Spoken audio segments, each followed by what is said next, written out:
In modern times, we often view the Pope as a holy figure and a bastion of religion who would never lower himself to worldly pursuits or the realm of politics. This, however, was not always the case in the medieval age, and on many occasions the popes were almost the exact opposite of the godly men we view them as today.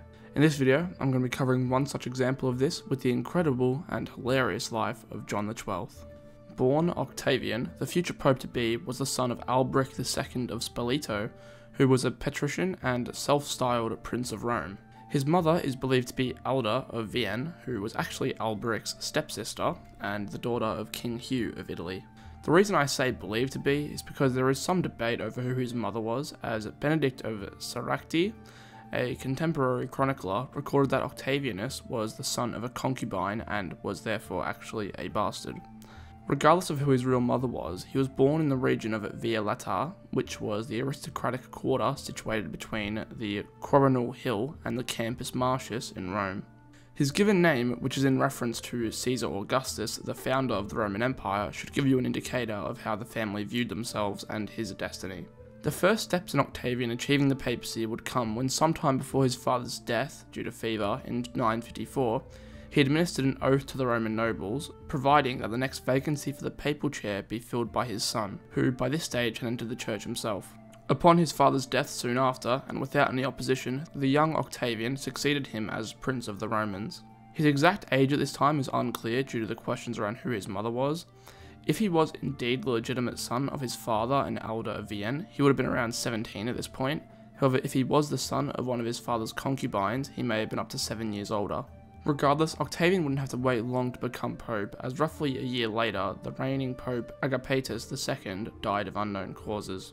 This inevitably resulted in Octavian being elected as his successor on the 16th of December 955 at the age of between 18 to 25. Upon ascending to the papacy, the new pope decided to adopt the apostolic name of John XII, being the third example of someone doing so up to that point. Notably, he only used this name in relation to matters relating to the church, however, and kept his name Octavian when dealing with secular issues.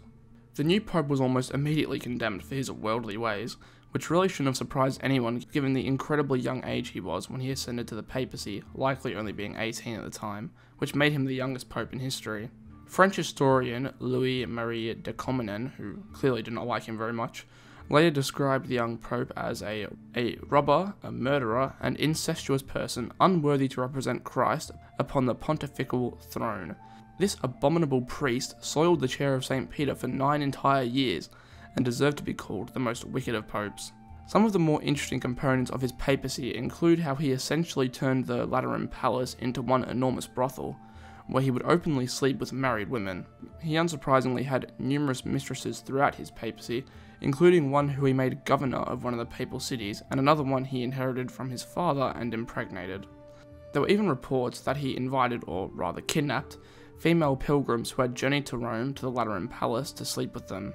While John was busy gambling and whoring, his kingdom, which he had left almost bankrupt due to his lavish lifestyle, fell under attack by King Berengar II of Italy. In order to save his weakened kingdom, he sent papal legates to King Otto I of Germany in 960 asking for his aid. Agreeing to John's invitation, Otto, who was basically the exact opposite of John, being seen as the very image of Christian piety and chivalry, entered Italy in 961. Seeing this large approaching army, Berengar quickly retreated to his strongholds, and Otto made his way to Rome, which he entered on the 31st of January 962. There he met with John and proceeded to swear under oath that he would do anything to defend the Pope. Following this oath, John crowned Otto as emperor, the first in the West since the death of Berengar I of Italy almost 40 years before. The Pope, as well as the Roman nobility, then swore an oath over the buried remains of St. Peter to be faithful to Otto and not to provide aid to Berengar II or his son Adalbert.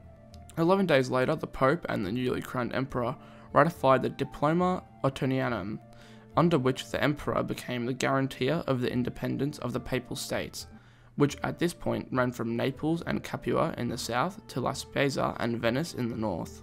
Otto left Rome on the 14th of February 962 to bring Berengar II to heel, but before leaving, Otto began lecturing John and suggested that John, who passed his whole life in vanity and adultery, give up his worldly and sensual lifestyle. John, who was possibly still only 24 at this point, ignored Otto's advice and watched with increasing anxiety as Otto quickly drove Berengar out of the Papal States. Growing ever more fearful of the emperor's power, he sent envoys to the Magyars, who are now known as Hungarians, and the Byzantine Empire to form a league against Otto.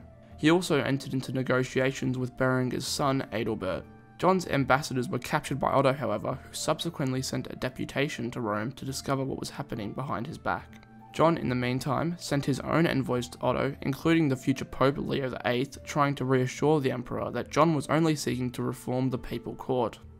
This innocent cover story would soon be disproven when in 963 Otto learned that Adalbert had been allowed to enter Rome for discussions with John.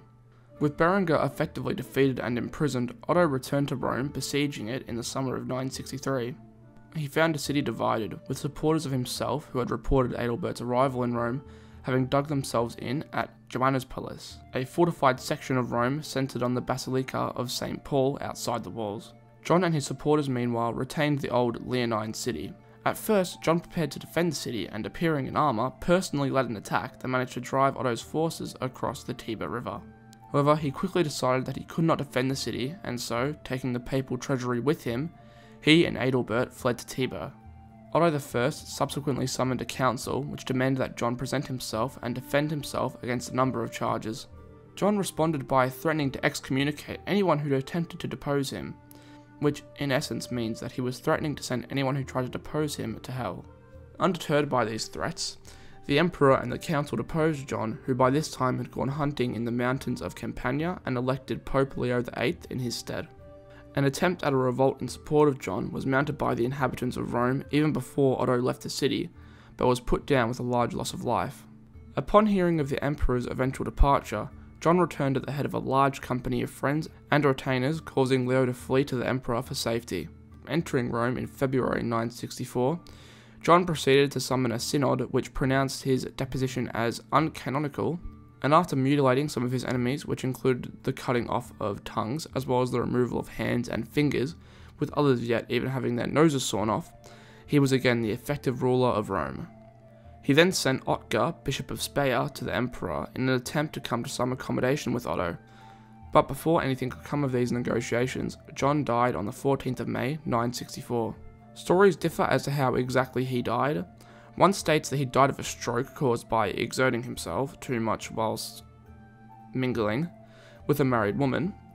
Another states that he died of internal bleeding after being beaten up by the said woman's husband after he found them in bed together, with yet another stating that said husband threw him out a window upon discovering their adultery.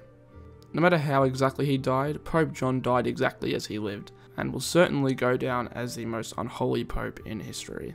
Well, I think that's where I'm going to end this video. Just wanted to take this opportunity to apologise for the lack of uploads lately. I have been super busy and was also a bit sick before that.